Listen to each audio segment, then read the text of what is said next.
Magandang hapon sa inyo lahat. Ito po si Herbert Curia, author, promoter ng The Critics Promotion. Ang ating boses at konstruktibong kritisismo, opinyon, komentaryo at konsultasyon sa linggo ito. Kakibat yung ating pananalig sa ating banal na Panginoon Diyos, banal na Panginoon sa Kristo at kabayan ng kaliwan ng kaniban ng Santa Maria, ay hindi sa issue ng anti-kidnapping cases down to 31% from January to May 23. And we boy support anti-kidnapping enforcement. Yan. So ito yung ating tinungayang topic ngayon. So ayon sa ating AKG o anti-kidnapping group ay ang kidnapping cases this year ay mula sa traditional kidnapping at mga pogo at casino, kidnapping ang nag-occur. So bumuha ngayon taon 31% ng kidnapping cases di umano na kanilang nare-resolve. So bumaba from compared to the last year, from January ngayong May ay bumaba ng 31% according to AKG doon sa kidnapping cases. So ngayon ang latest na occurrences ng kidnapping cases ngayon ay hindi doon sa casino. Usually yun yung ating napapanood na ang nangyayari ay yung mga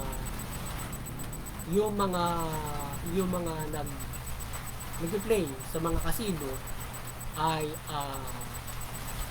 sila ay kinikidnap at niraransom sa mga pamilya because of the parang sila ay nalulubog sa utang mula doon sa mga casino. Para mayroong mga financier doon.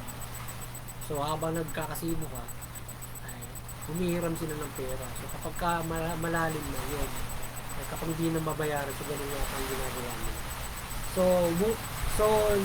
yun na nga yung latest na dalawang Chinese national ang nahuli sa pagkidnap ng isang Chinese national din na nakidnap from casino. So yun yung nailigtas ng ating AKG laban doon sa mga kidnappers mula doon sa Chinese national. So yan yung nagiging problema ngayon sa ating bansa. Ilan yung mga nare-record, mga Chinese nationals, yung mga from casino, pogo, yung mga perpetrators, yung mga salarin, yung mga suspect. So aside from the traditional na mga kinikidnap na yung mga Pilipino na nangingidnap ng mga Pilipino rin, tapos yan for ransom o whatsoever thing. So kagaya ng ilang mga cases na mga nire-resolve ngayon na hanggang ngayon nire-resolve pa rin na mga nakidnap kagaya yung beauty queen na nire-resolve ba. So ngayon ang The Critics Promotions at People's Anti-Crime Promotions ay mariging sumusuporta sa mabuting pamamahala, patas, justisya at karapatang tao. Sa isyong ito ng pagbaba ng kidnapping cases, ayon sa AKG ay magandang ulat ito sa bayan ng ating PNP, AKG, at naway patuloy nila marsolba at ma-prevent ang ganitong problema. So doon sa pahayag ng AKG na bumaba ng 31%, so ito ay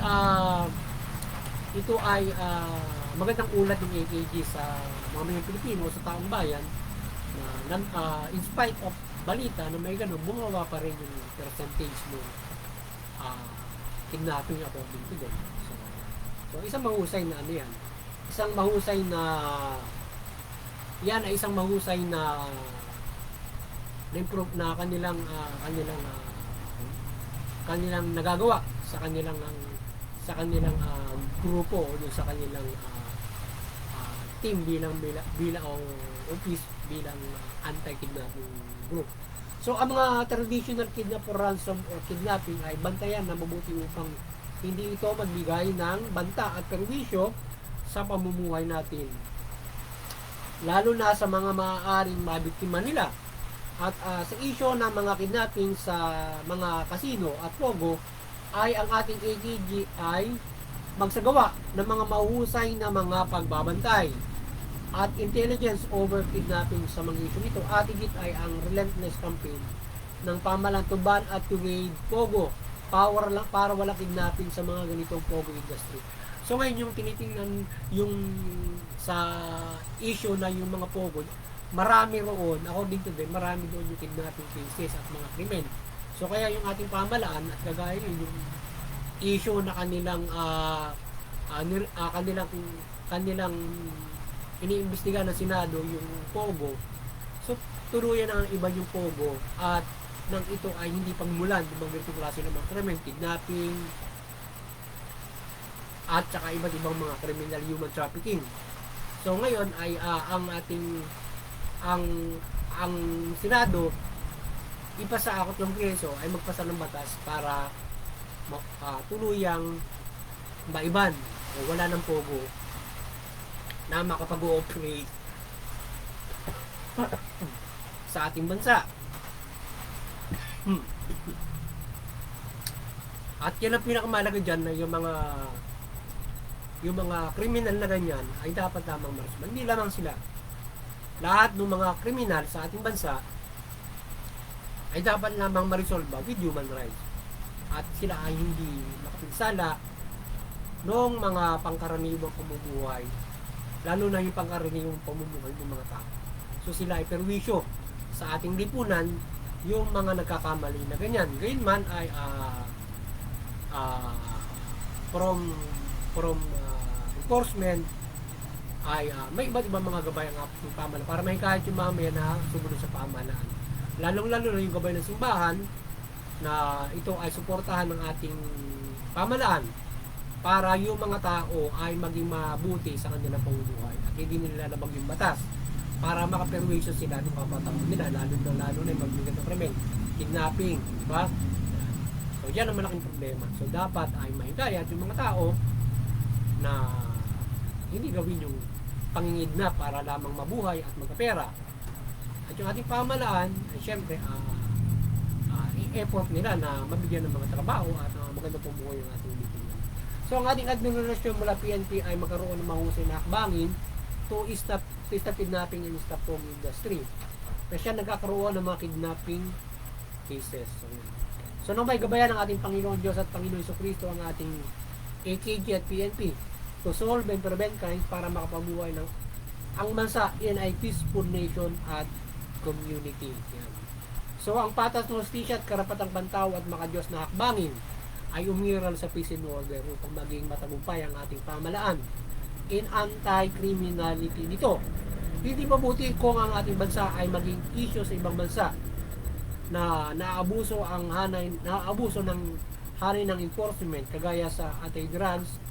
Ayun, hinahabol ngayon ng ICC at batas ang yung mga umabuso sa pamahalaan diyan.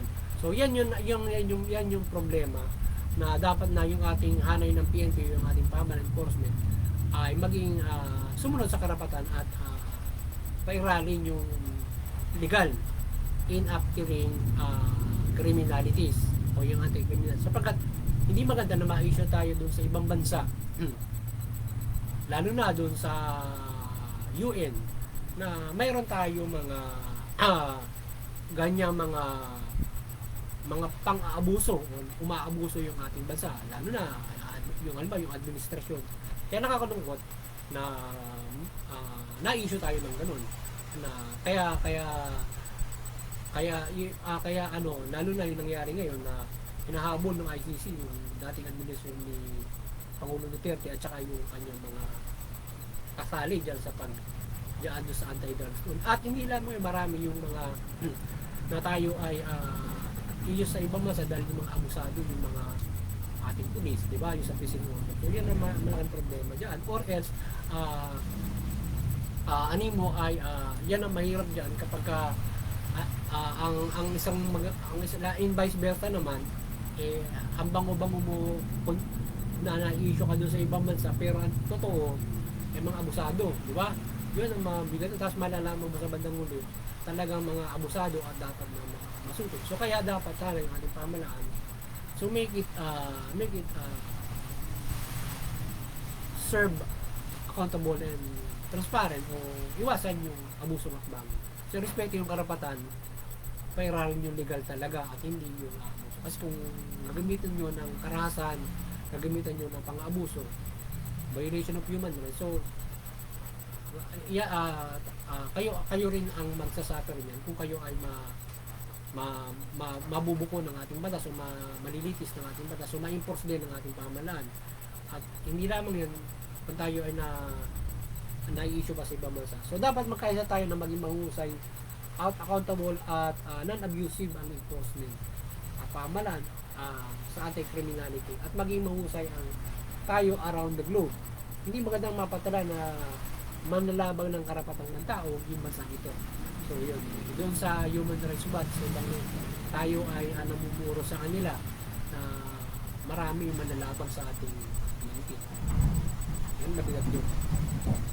So magabayan din ang sambayanan na may iwasan ng paggawa ng krimen at tayo ay magkaroon ng kakunti lamang na krimen o masiro rate nga ang ating bansa in krimen. So, yun ang maganda ron na maaaring mangyari na yung mga mga Pilipino ay iwas yung paggawa ng krimen. Sumunod tayo dun sa pamahalaan. So kung meron tayong iwasan natin tayo ay magabayan at para hindi tayo gumawa ng krimen. Mahirap yung mga Pilipino para dun sa ibang bansa ay puro gang, puro mga kriminal, mga organized crime, di ba? Pero mga ganun bansa ay parang parang Haiti yata yun na daming organized gang sa kanila na naghahasik ng kriminalidad doon sa kanilang bansa at kawawa yung mga civilian dyan. So muli ang kaliwanagan ni Bandana Santa Maria ay lumay sa ating lahat mula pamahalaan ng mga Pilipinas, yung pamahalaan mamahala ng matuwid, mabuti, patas na hustisya at tubulin yung karapatan ng tao. Yung mamayang Pilipino, sumunod tayo sa pamahalaan. Sa gayon, mamumuhay tayo ng mapayapa.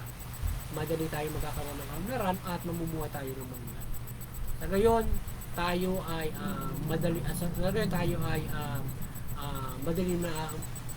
magkakaroon tayo ng madaling pagsasabuhay ng mabuting balita at tayo ay magkakaroon ng malaking pag-asa sa kaligtasan ng spiritual. So kaya tayo ay makakapanampalataya ng lubos kung tayo ay mayroong mapayapang lipunan at mayroon tayong magulat na dito. Kaya tayo ay pangunahin na pagsunod natin sa mabuting balita, sumunod tayo sa pamahalaan. Yung pamahalaan ay mamahala naman ng mabuti. So, sa gayon, manadyaan yung tayo ay makapanampalataya ng lubos at tayo ay makaroon ng kaligtasan. So, yun, magandang hapon sa inyo lahat. At sana ang The Critics Promotions ay konstruktibong nagsabonis naman ng konstruktibong kritisismo, opinyon, komentaryo at konsultasyon sa inyo. Magandang hapon sa inyo lahat. God bless you.